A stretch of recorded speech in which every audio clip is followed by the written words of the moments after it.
প্রথমে হচ্ছে ডিলিট করার পর এই অপশান আসবে, ঠিক আছে। এই অপশানে এটাই যেমন আছে তেমন থাকবে। পিপিওই সেট আপ হবে, হয়ে ইন্টারনেট সেট আপ হবে, আর এখানে আর কিছু হচ্ছে না। আর তারপর হচ্ছে ইউএসবি ইউজার নেমে দেবো, কাস্টমার আইডি দেবো, পাসওয়ার্ড দেবো, তারপরে এগুলোই টিক চিহ্ন দিয়ে দেবো, দিয়ে অ্যাপ্লাই করার পর তারপরে যাবে ডাব্লু ল্যানে যাব বেসিক সেটিংস। এখানে যাবে এসএসআইডির যে কোনো নাম দিতেই পারি, কাস্টমার আইডি এই ওয়াইফাই নাম। তারপরে সিকিউরিটিতে যাব, গিয়ে পাসওয়ার্ড দিয়ে দেবো। দেওয়ার পর এবারে যাব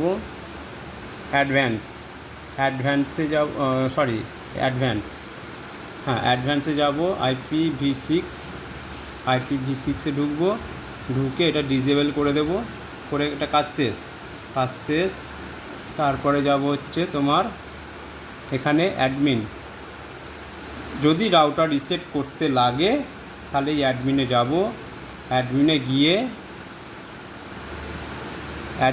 গিয়ে এখানে ব্যাকআপ রিসেটে যাব। তারপরে আবার ব্যাকআপে একবার মারার পর তারপরে রিসেট, তারপরে ওকে, রাউটার রিসেট হয়ে গেছে।